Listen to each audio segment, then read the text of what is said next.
é a ciência de interpretação. Por exemplo, um advogado, ele vai se tornar um advogado jurista, que ganha muita causa de júri. Ele tem que se debruçar em todos os históricos de jurisprudência do meio jurídico do júri, não só de causa trabalhista, não, ele se especializa no júri. O que o pregador faz? Se especializa em Bíblia. Ele se torna especialista em Bíblia. Como eu faço? Eu leio só a Bíblia? Logicamente que não. Porque a Bíblia, ela é o mapa do tesouro. Mas os livros paralelos, teológicos, curso teológico sistemático, um curso de orador que estamos fazendo aqui hoje, são métodos que eu trago para a minha prática de vida, para conseguir entender melhor a Bíblia. Quer ver só uma situação? As 3 parábolas de Lucas 15: a ovelha perdida, a dracma perdida e o filho perdido, que é o pródigo. A ovelha, ela me ensina a ser obediente a Jesus, porque a ovelha é muda, quem der é pode. Mas a ovelha, às vezes, por um desperdício, uma falta de atenção do pastor, ela foi para um outro caminho. E eu não estou falando que pastores fazem isso, não. É que é muita coisa para cuidar. Às vezes esqueceu de mandar uma mensagem, falou, não é assim, pastor. E o irmão fica chateado. O que o pastor faz? Vai atrás, põe no ombro. Quem entendeu a simbologia da parábola, diga glória a Deus. Vamos agora para a dracma. A dracma é uma pulseira com 10 pingentes. Isso é interpretação, isso é hermenêutica. Quando partimos lá para Gênesis 24 e 22, ou 22 e 24, não me recordo bem, fala que quando o servo do patriarca foi buscar uma esposa para o seu filho, ele encontra a Rebeca na fonte de água e ele dá 2 pulseiras para ela. Então a pulseira para o judeu, isso é hermenêutica, isso é você entender o texto. Estou dando um exemplo. A pulseira para o judeu é o mesmo que a aliança de noivado para nós. Quando se tratava do noivado, eu ia na casa da noiva, eu dava pulseira para ela. E durante um período eu não via mais a noiva. A noiva punha no pulso.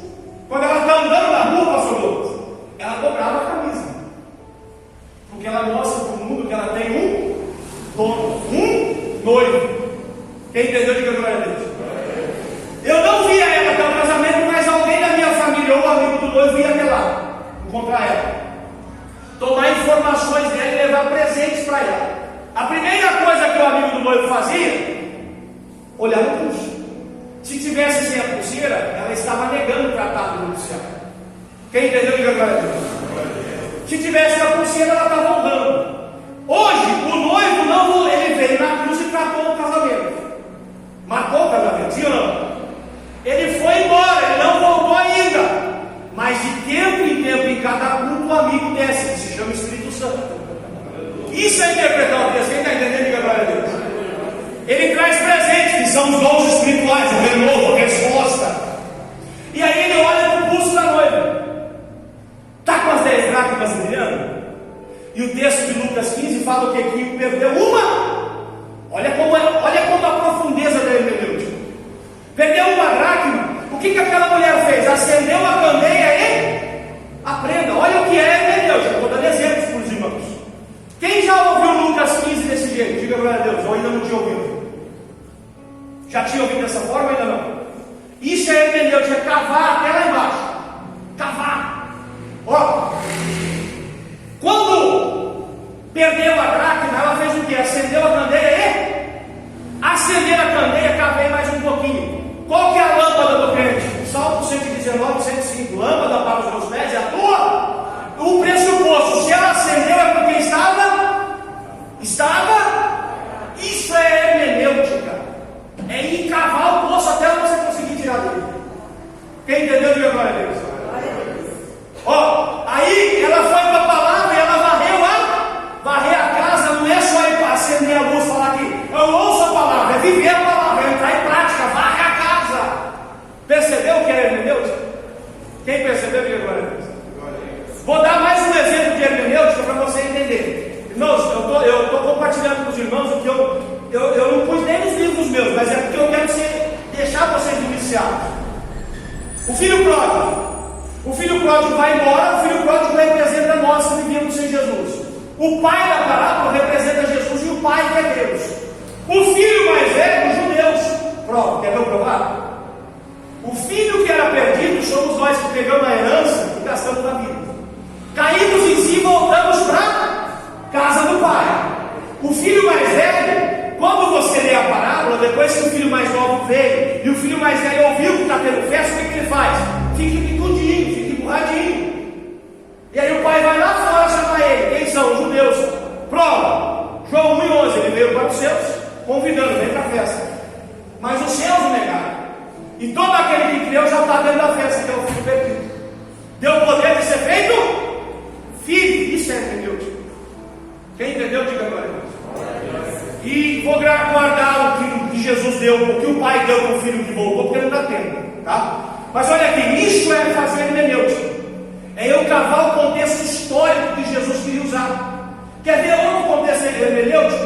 A igreja de Pérgamo, que eu nunca vi um pregador pentecostal pregar, a não ser Rodrigo Silva, que é pai da arqueologia, que é um adventista, ele é doutorado em arqueologia, e ele ensina essas coisas. Quando fala para Pérgamo, uma pedrinha branca escrito o nome, tem um segredo hermenêutico ali, a cultura dos romanos. E toda vez que Deus foi falar com uma nação, Ele falou no linguajar deles, para que eles compreendessem isso no meio da filosofia, chamado de antropoformismo. O que é isso, pastor Eduardo? Eu uso de formas humanas para entregar minha mensagem em forma de fábula, para que meu ouvinte tire o ensino daquilo. É assim ou não é? Então, quando Jesus falou para Pedro, pega uma pedrinha branca para escrever o nome, o que é isso? Quando o romano tinha uma relação com a mulher e nascia um filho, e ele assumia a paternidade, eles pegavam uma pedrinha da região, colocavam o nome do filho e o sobrenome do pai. O que Deus está ensinando na hermenêutica? Se você obedecer minha palavra, eu escrevo o teu nome não na pedra, no livro da vida, e te dou meu sobrenome. Quem entendeu, diga glória a Deus. Isso é hermenêutica. Agora eu vou falar, assistindo televisão, aprende isso? Não. Você aprende isso orando demais, estudando muito, lendo, e principalmente, Senhor, me dá. Igual o Billy Graham fez, dá de novo, dá de novo, dá de novo, dá de novo, dá de novo. Precisamos de um avivamento no meio da igreja no século XXI. E o avivamento só é manifestado pelo poder da palavra. Quem entendeu, diga glória a Deus. Glória a Deus. O que é homilética? Pastor, me dá 2 minutos a mais nesse período, pode ser? Por gentileza. Nós atrasamos um pouquinho, senão. O que é homilética? Homilética é homilia. Homilética é a arte de falar em público. E eu vou ser bem rápido para não cansar os irmãos. O maior orador das nossas últimas décadas foi eleito Barack Obama. Por isso ganhou a presidência. O camarada fala e todo mundo fica apaixonado. Segredos da oratória, grave isso. Quem percebeu que a minha mão dificilmente passa dos ombros? Quem percebeu que está me vendo aí já viu eu pregar várias vezes. Ela dificilmente passa dos ombros. A não ser quando eu quero chamar a tua atenção. Redobre a... Olha, eu chamo você não só com a palavra, eu chamo com a comunicação não verbal. Eu nunca prego com a mão fechada, eu sempre prego com a mão na inconsciência. Quem é o ouvinte vê o falador, o orador, o pregador falar com a mão aberta, inconscientemente é mão estendida. Eu tenho para dar. Então eu não trabalho só o ouvido do meu ouvinte, eu trabalho o psique do meu ouvinte. Faz sentido ou não? É ou não? Então o orador, quando eu falo de coisas negativas, vou falar da morte de Jesus, eu escolho um lado vou ficar aqui com a gravação, um lado do altar, e eu não falo mais com aquele entusiasmo, Jesus morreu agora, não. Irmãos, e ele amou o mundo de tal maneira, eu ponho alma nisso. Quem entendeu, diga glória a Deus. Então eu já parto com uma linguagem mais melancólica. Isso é a oratória. Quem está entendendo, diga glória a Deus.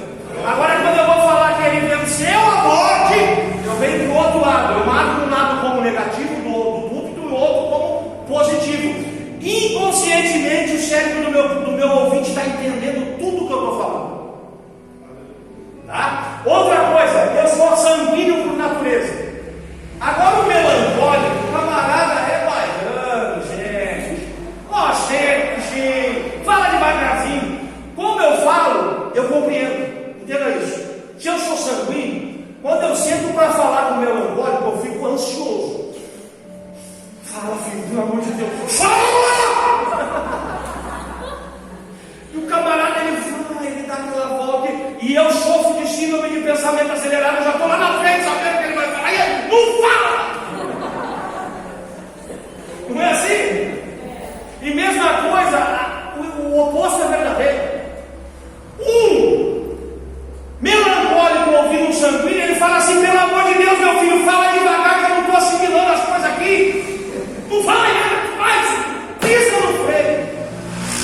entendeu?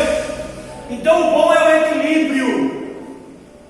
Você sabe por que as pessoas que leem muito têm dificuldade nas pregações ultra-pentecostal? Que o camarada aparece na metralhadora, porque o camarada que está ouvindo não consegue discernir. E nós que pregamos temos que ter a ética da oratória, de que o público precisa comprar e adquirir a mensagem para crer em Jesus, porque a fé vem no ouvir e ouvir a. Se a pessoa, pastor Marcelo, não entendeu, não teve eficácia. Então eu preciso ter um equilíbrio. Falar, ó, região de poder entre os ombros e a cintura. Olha Barack Obama falando. Ele fala aqui, ó, tá? Por isso que eu queria, pastor, tentar um pedestal, porque eu ia fazer hoje todo o período do jeito dele, tá? Então, com as mãos abertas, sempre dando, ó, e outra coisa que é segredo para orador, isso em vendas, pastor, tá? Quer ver um exemplo? Eu vou usar na área do pastor. Pastor, eu sou o vendedor, o senhor é o comprador, tá? O senhor tem aqui na sua, o senhor já compartilhou comigo, que sobra tanto do seu rendimento, e o melhor que o senhor tem é parte desse tanto que sobra o senhor fazer ele se tornar mais dinheiro, sim ou não? Sim. Então, a forma mais lucrativa do senhor fazer isso, hoje, é investindo num consórcio, porque ele agrega valor no seu investimento. Ó, olha isso aqui, mão aberta, investir, ancorei. O cérebro dele, ó, foi uma marretada, investimento. O senhor é uma pessoa que gosta de fazer seu dinheiro dar certo? O senhor é uma pessoa que gosta de fazer o dinheiro trabalhar para o senhor e não o senhor para ele? Quem percebeu hoje a coragem aqui? Eu estou jogando o ego dele lá para cima. E agora eu vou para o fechamento. Então, como o senhor tem essas prerrogativas de pessoa muito inteligente, a melhor decisão para o senhor nesse valor hoje é fechar o negócio com a gente. Quem percebeu? Vamos agora para Jesus? Na pregação do altar? O camarada veio arrebentado, não tem solução para ele, está curado de morte. Não, Jesus é o caminho, a verdade, a coragem, a vida. Todo aquele que crê nele não perece, mas tem vida. Jesus, lá no Antigo Testamento, um anjo matou 180 mil, é assim ou não é? E ele está derrubando os seus opositores. Você quer morrer ou quer ir para a vida eterna? Só quem quer vir para a vida, vem aqui para a fé. Vem não. Vem ou não vem? É assim, não é? Vou fazer o oposto. Irmão, Jesus é caminho, ele é a vida eterna. Passou segurança? Irmãos, então o pregador ele tem que ter o conhecimento da homilética e da hermenêutica. Eu interpreto bem para entregar bem. Faz sentido ou não faz? Sim ou não? Agora o que é? Quem entendeu, diga glória a Deus. Ética de orador, conselhos para vocês. Quem aqui é pregador, diga glória a Deus. Quem aqui já pregou na Assembleia de Deus? Diga glória a Deus. Quem já pregou na congregação, na quadrangular, quer dizer? Quem já pregou na Casa da Bênção? Quem já pregou em alguma comunidade? Vamos entender o contexto? Se eu estiver no culto da Igreja Assembleia de Deus, qualquer que seja o ministério, e for me dada a oportunidade de uma saudação, eu devo usar de 3 a 5 minutos do tempo que foi me dado. Eu não posso saudar, saudar, testemunhar e louvar, que nunca mais você vai ter oportunidade lá. Tá? Sabe por que às vezes você não tem mais? Por isso. Chega lá, meu pastor, irmão, eu vou dar oportunidade para o irmão Tom, dar um beijinho na folha, ele vai trazer umas breves saudações para a igreja. Aí, só um exemplo, tá bom, eu sei que você não faz isso. Aí o Tom levanta, irmão, eu quero contar um testemunho. Aí conta 10 minutos, agora eu quero cantar um louvor, tá, irmão? E o pastor já está querendo enforcar o Tom. Isso trata-se de ética na oratória, sim ou não? Eu já estou quebrando a ética do tempo aqui, ó, mas. Olha lá, tá? Então, pregação, você sempre chega para o pastor quando é a primeira vez. Pastor, quanto tempo eu tenho? E se vira nos 30. Quer um conselho? Se o pastor te der 15 minutos, dá uma saudação de 15 minutos, porque ele vai pregar, e não aceita mais o convite dele. Valorize a palavra. Estou certo ou não estou? Valorize a palavra. Uma palavra ela tem que ter no mínimo de 30 a 50 minutos. O essencial é de 40 a 50. Mas devido às oportunidades, entendemos que não é só eu que falo também, tá? Agora isso aqui ficou claro para os irmãos, diga glória a Deus. A exegese, 1 minuto, tá? Exegese na transliteração original quer dizer extrair para fora. Igual Jacó. Jacó cavava o poço e ia e entulhava, não ia? O que ele fazia? Desentulhava e cavava de novo. E toda vez que ele cavava, dava água. Agora eu pergunto para os irmãos, vocês, um cavador de poço, pastor, ele cava poço para tirar água ou para tirar esgoto? Água cristalina ou água poluída? Sabe o que é o risco da exegese? A exegese eu extraio um texto para fora, mas eu sou escravo e servo do texto.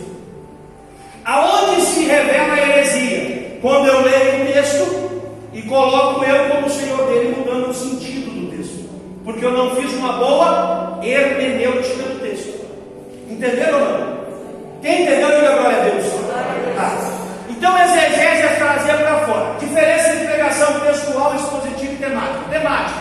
Eu quero falar, pastor Marcelo, de motivação. Eu vou lá para ter de bom ânimo, bom espírito, uso questões da psicologia, da prática de vida diária, eu dou um tema para isso. Mas eu continuo fiel à exegese, porque o texto ele é meu Senhor, eu sou escravo dele. Eu não mudo o sentido daquele texto. O que é uma mensagem textual? Eu pego o texto e explico ele o texto do texto. Quer ver só? O Senhor é meu pastor e nada me faltará. Verde espaços verdejantes e me faz nutrir em águas refrescantes. É assim ou não é? O que é isso? O Senhor é meu pastor, Jesus é meu pastor. Qual que é o pasto que Ele me dá? A palavra. Qual que é a água que Ele me dá? O refrigério da palavra. Eu vou simples, mas não tem um sentido muito grande na minha vida. Eu vou destrinchando o texto. O que é uma mensagem expositiva? Ela é mais profunda. O que é? Ela se prevalece na exegese para trazer o texto para fora, da hermenêutica para explicar o contexto do histórico, da hermenêutica de tudo. Eu cavei, tirei para fora a água, agora eu explico o que aquela água faz e depois eu aplico o que aquela água faz.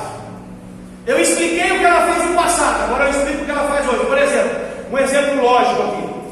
Quando Jesus encontrou a mulher samaritana, ela tinha um monte de marido e um era o seu. Aí Jesus disse para ela, o que ele disse? Eu tirei o texto para fora, a mulher samaritana. Eu expliquei o texto, ela queria uma solução não paciente, mas para a angústia da alma. E aí eu aplico o texto, que Jesus deu água para ela e nunca mais ela teve sede. Quem foi a água dela? É Ele. E não a água da fonte física, mas a água espiritual. Isso é uma mensagem expositiva. Quem entendeu, diga glória a Deus. Me perdoe porque eu passei, eu já fui anti-ético na oratória, né? Vocês me perdoam em nome de Jesus? Mas eu tenho desconto porque nós começamos um pouquinho atrasado, né, pastor? Então, nós vamos partir, vamos passar para o pastor falar aqui no intervalo e já retornaremos para falar sobre obreiros e líderes desse segundo período, viu? Quem pode dar um glória a Deus para Jesus? Diga bem forte, glória a Deus.